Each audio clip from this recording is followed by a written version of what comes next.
A lição de hoje é de número 20, o companheiro. Está no Evangelho de Mateus, capítulo 18, versículo 33. Jesus diz: Não devias tu igualmente ter compaixão do teu companheiro, como eu também tive misericórdia de ti? É uma pergunta. Aqui ele está pegando uma parábola, 18:33, chama-se, eu estou olhando aqui na Bíblia, o título dessa parábola é Parábola do Devedor Implacável. Emmanuel comenta sobre ela da seguinte forma: em qualquer parte não pode o homem agir isoladamente em se tratando da obra de Deus, que se aperfeiçoa em todos os lugares. Então ele já mostra que ninguém vai agir sozinho. Não tem como. Existe um ditado popular que nenhuma andorinha faz verão sozinha. Então, não tem como. Todos nós estamos agindo de uma forma direta ou indireta, sem perceber ou percebendo, em grupo, em equipe. E esse grupo a gente pode denominar como quiser. Pode ser família, pode ser profissão, pode ser time, pode ser religião, pode ser pátria, enfim, não importa o nome que nós damos a esse conjunto, e pode ser também a humanidade.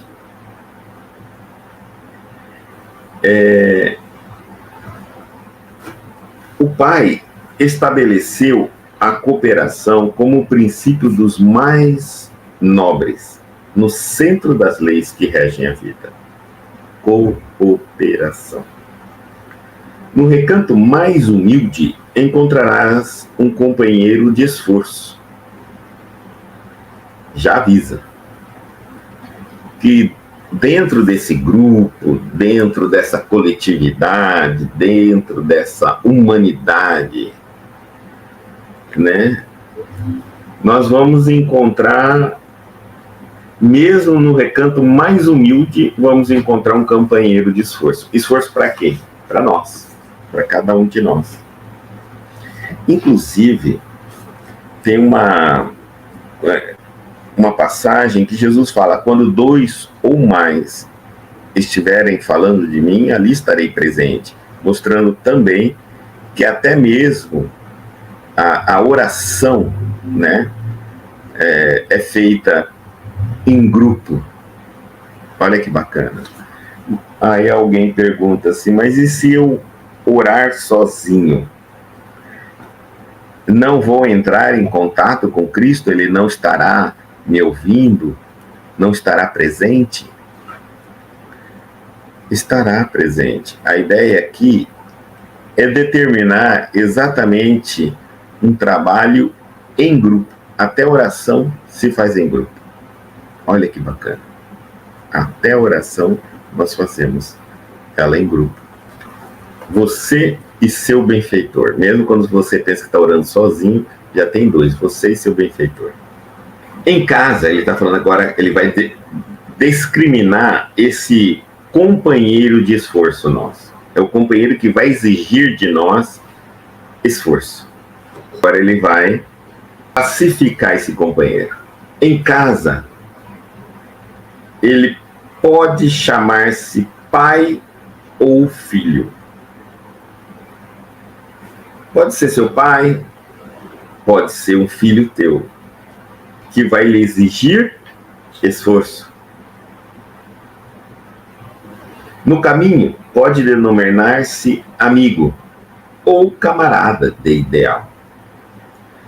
Pode ser que o grupo de amigos ou no grupo de amigos, tenha um dos seus amigos que lhe exija mais atenção, mais paciência, mais tolerância, mais compreensão.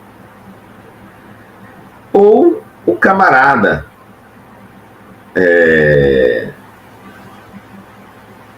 de ideal, que ele aqui chama, é aquele companheiro de religião, aquele companheiro de sonho, de proposta de vida. Ele pode, dentre os que você tem e escolheu, uns mais difíceis de lidar. Então aqui ele está mostrando para nós que em todos os lugares nós poderemos encontrar pessoas que nos exigem mais esforço. No fundo, ele está dizendo, continuando a lição, só há um pai, que é Deus, e uma grande família que se compõe de irmãos. Se o Eterno encaminhou ao teu ambiente um companheiro menos desejável, tem compaixão e ensina sempre. Ele está nos dizendo que todos nós, no fundo, somos irmãos. Existe uma única família universal. É isso que existe. Não tem mais. Uma única família universal. E que, às vezes, no nosso lar, Deus encaminha para conviver conosco um desses irmãos sob o título de sangue, pai, irmão, tio, tia, sobrinho, ou na sociedade, amigo, ou na religião, companheiro de ideal. Um companheiro difícil para você de lidar. E aí, aquela pergunta: o que eu faço?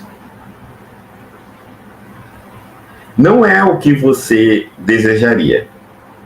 Não é o que você desejaria. Então, Emmanuel diz assim: tenha compaixão e ensina sempre. Tenha compaixão e ensine sempre. Por quê? Porque nós precisamos conviver em sociedade. Não dá para fugirmos de todo mundo que não nos agrada. Porque a ideia não é vivermos isolados. A ideia é coletividade. Somos seres sociáveis, coletivos. Então ele fala: tenha compaixão e ensina sempre. Olha, se alguém me pergunta o que eu posso fazer com um familiar, vamos colocar aqui um familiar difícil, tolera, mas não deixe de ensinar. Em que sentido que eu estou falando isso? Não estou falando que você vai chegar na sua casa e ficar dando palestra. Eu não estou falando isso. Eu estou falando que você vai ensiná-lo através do exemplo. Tenha compaixão, é um sentimento de piedade, é um sentimento de acolhimento com ele. Não se revolte, não fique amargo com ele, não fique ríspido, intolerante, não deboche, não fique desagradando ou atacando de maneiras discretas. Não o desequilibre. Não o desequilibre, né?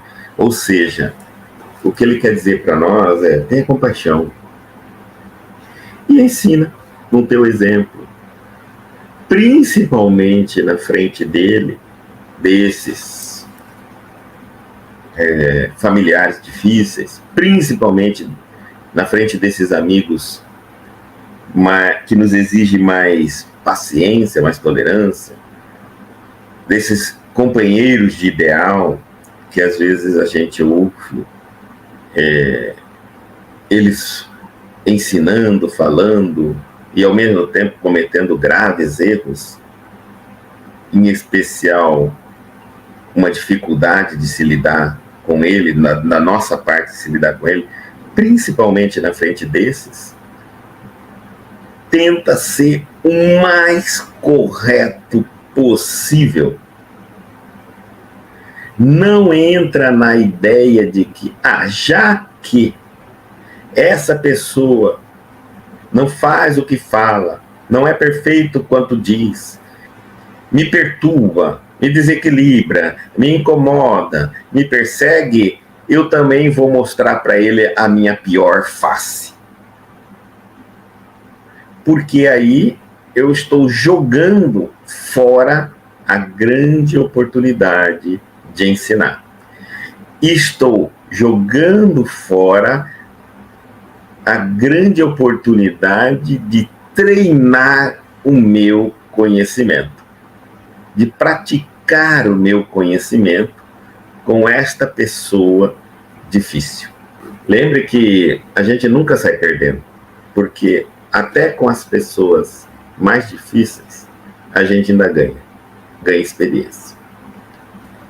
Com as pessoas que têm conhecimento, a gente ganha conhecimento. Com as pessoas que são difíceis de lidar, ganhamos experiência. Eleva, aí ele continua a lição, eleva os que te rodeiam. Elevar os que nos rodeiam esteja sempre com uma palavra de elevação, uma palavra de conforto, uma palavra de ânimo, uma palavra de alegria, uma palavra de esperança. Todas as vezes que você se sente na obrigação, no dever de elevar os que te rodeiam, de dar bons exemplos aos que te veem, você já se coloca numa posição mental e sentimental de autocobrança, de autocontrole. E isso é muito bom para você, porque quanto mais tempo você se mantém controlado, se mantém atento aos seus pensamentos e sentimentos, se mantém sempre vigilante para estar colaborando naquilo que é bom aos outros e a você, você está neste período de tempo sem praticar algo que feriria sua consciência. Continuando a lição, santifica os laços que Jesus promoveu a bem de tua alma e de todos os que te cercam. Santifica, ele está falando, os laços que Jesus promoveu. E quais são esses laços? Não são os laços familiares, ele já foi bem claro. Os laços de amigos, santifica esses laços. Primeiro começando, vamos santificar os laços familiares. Depois vamos santificar os laços de amizade, os laços dos companheiros de ideal, porque tudo são oportunidades. Como oportunidades, elas são santas, elas são sagradas. Ninguém entra ou sai de nossa vida sem um propósito, segundo Chico Xavier. Emmanuel, através de Chico Xavier. Todos temos um propósito. Então, as pessoas que nos aproximam através dos laços consanguíneos, através da amizade, através da religião, têm um propósito na nossa vida. Tá? Ninguém interfere na nossa caminhada sem um propósito. Então, a gente deve o quê? Santificar. Muitas vezes, a gente só vai entender o quanto barateamos a bênção da amizade quando, com o passar do tempo, percebemos que não estamos tendo mais amigos, e sim menos amigos, ou a mesma quantidade de amizade. É onde nós começamos a fazer um pequeno cálculo, né? Dizendo assim, puxa, nessa minha caminhada, eu já encontrei com tantas pessoas, mas não foram todos de uma única só vez. Não, vamos dizer assim, aos 18 anos eu tinha 10 amigos, aos 25 anos eu tinha 12 amigos, aos 30 anos eu tinha 6 amigos, aos 35 anos eu tenho 2 amigos. Não está acontecendo alguma coisa? Não era para ter mais? Eu não estou dizendo amigos aqui no caso, amigos aquele que a gente vive junto, fala tudo que a gente pensa, conversa todos os dias. Não, estou falando sobre amigos, aqueles a quem a gente está pronto para servir, ajudar, auxiliar, sempre que nos pedem. Muitas vezes, nós somos amigos das pessoas, mas nem todas são nossos amigos. Mas o que é importante é nós sermos amigos. O importante é nós amarmos. Se somos amados, isso é irrelevante. Exercer o amor é exercer a nossa espiritualidade. E isso, o exercício dessa espiritualidade não é uma prioridade para todos. Mas se é para você, é você que tem que fazer. Então, santifica os laços que Jesus promoveu a bem de tua alma e de todos os que te cercam. Mas também santifica os laços familiares. Como eu digo, às vezes não dá para conviver diariamente devido a termos que morar em cidades mais longínquas, mais distantes. Às vezes temos a nossa rotina diária não bate com a rotina diária deles, então quase não se vê. Mas isso não importa. O que importa é o que você carrega no coração a respeito deles. É isso que importa. Se a vida vai oportunizar a vocês se reencontrarem diariamente, é uma outra questão. Então, que a gente saiba fazer cada vez mais amigo. A riqueza de um ser humano se mede através da quantidade de amigos que ele tem. Não se mede em relação à opinião dos outros dele. É que aqueles amigos que você diz, eles são meus amigos. Estou pronto para ensinar, para ajudar, para contribuir, para apoiá-lo naquilo que eu puder, naquilo que ele necessitar. Então, vamos santificar esses laços. E aqueles que estão na religião? Eu às vezes penso,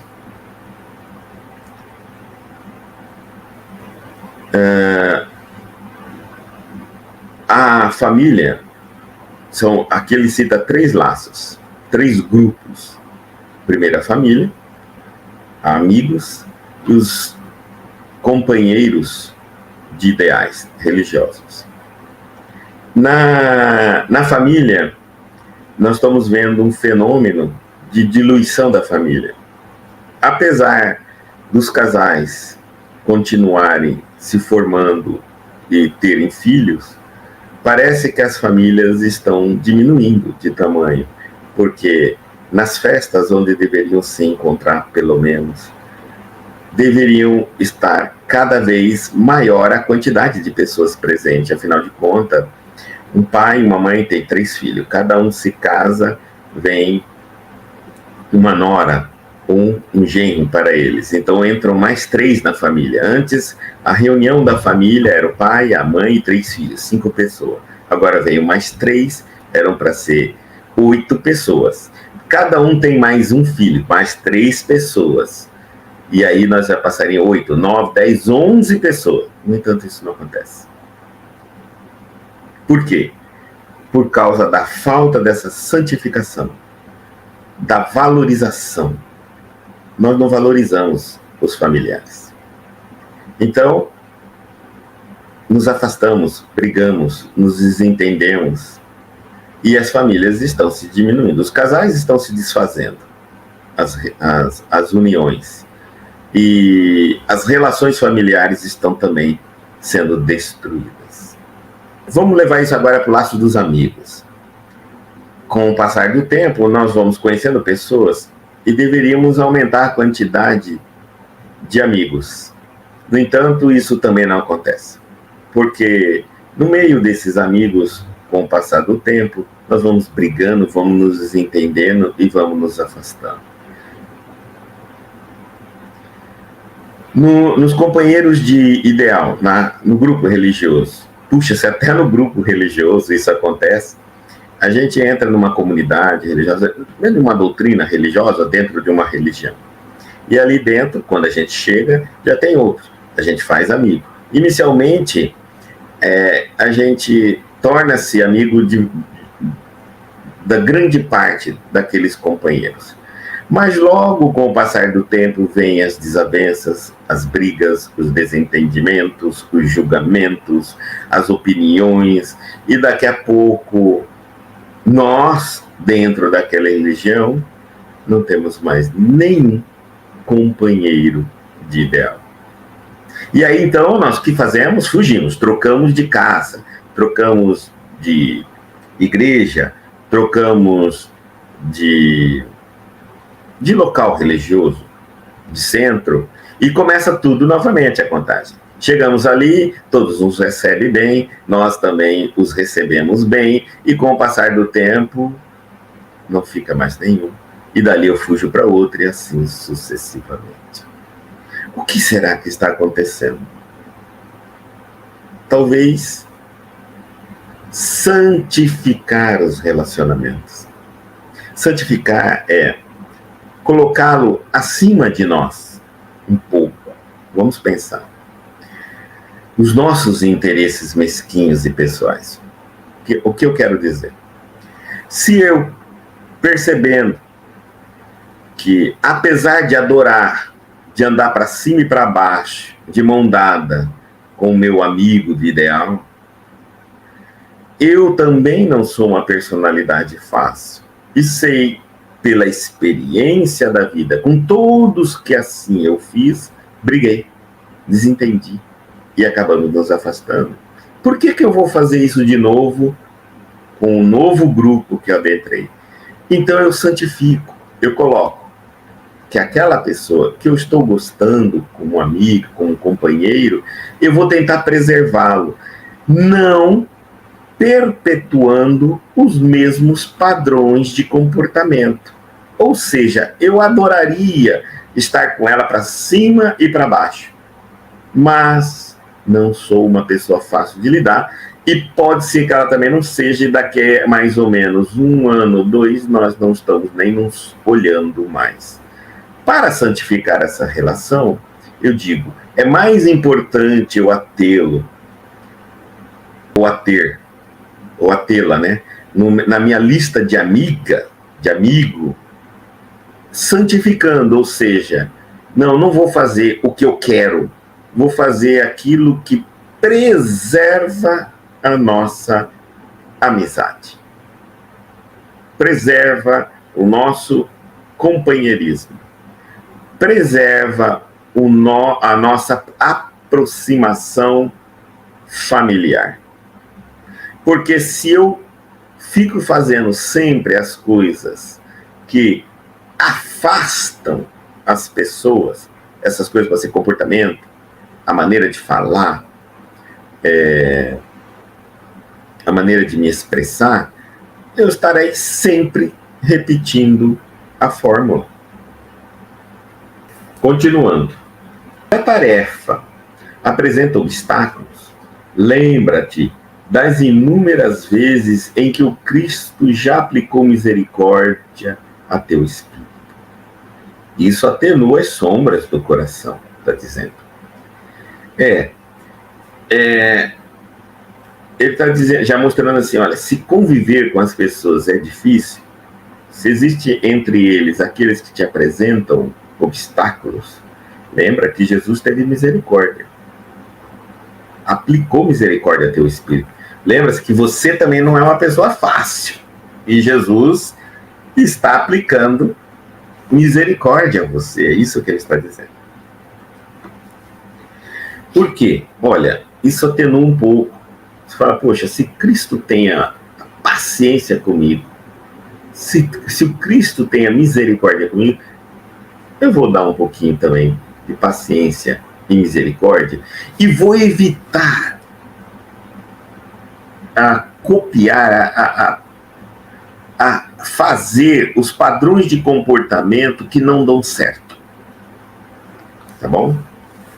Observa em cada companheiro de luta ou do dia uma bênção e uma oportunidade de atender ao programa divino acerca de tua existência. É aquilo que nós falamos no começo. Ele é uma bênção. É uma oportunidade de atender o programa divino, porque ele é alguém que vai exigir de você a prática daquilo que você acredita. Ele vai exigir de você o exercício do bem. O exercício, se você estiver focado na reforma íntima e na sua evolução, essas pessoas exigem de você o que você tem de melhor e não o que você tem de pior. Porque algumas vezes a gente diz, sabe por que eu não consigo conviver com fulano? É porque ele me faz, ele exige de mim, ele cobra de mim o que eu tenho de pior. Mas se você está focado no bem, na elevação de todos que estão à sua volta, então ele deveria estar exigindo de você o que você tem de melhor. Por exemplo, quando ele te perturba, quando ele te irrita, quando ele te incomoda, ele está exigindo de você a paciência, a tolerância, a compreensão, o perdão, o que você tem de melhor. E a dose que você é capaz de dar em cada um desses itens. Não deveria estar exigindo de você o que você tem de pior. Se a sua intenção é elevar todos que estão à sua volta. Então, agora eu acho que fica um pouco mais difícil quando a gente diz assim, eu me irrito com a sua maneira de falar. Não. É que você é irritável, é uma pessoa irritada constantemente. E o que você tem para dar é irritação. Alguém está fazendo com que você dê o que você tem para dar, irritação. Porque se você estiver focado em dar o seu melhor, que é o inverso, a paciência, estiver focada, né? Alguém te irrita, você vai dar a sua paciência. Quanto mais te irrita, mais paciência. Porque você tem que estar focado em dar o teu melhor. Para elevar os que te rodeiam. Lembra? Compaixão e ensinamento. Há dificuldades e percalços, está falando. Há dificuldades, há percalços, incompreensões e desentendimentos? Ele está fazendo uma pergunta. Há dificuldades e percalços, incompreensões e desentendimentos? Usa a misericórdia que Jesus já usou contigo, dando-te nova ocasião de santificar e de aprender. Então, usa mesmo a misericórdia. Olha, Jesus tem uma misericórdia conosco. A gente diz assim, Eu admiro Cristo, né? Porque como ele pode ter tanta misericórdia? Vamos fazer uma tarefa essa semana. Nesta semana, eu vou dar o que tenho de melhor. Então, eu darei a todos que exijam de mim o meu melhor. Dessa maneira, eu vou me descobrir um grande potencial. Às vezes, nem eu sei o quanto de paciência, de tolerância, de persistência, de esperança eu tenho. Só quando eu coloco para fora. Então, de repente, eu vou me descobrir. E quando isso acontecer, eu tenho que agradecer, e muito, a quem cutucou o que há de melhor em mim. Cutucou o que há de melhor.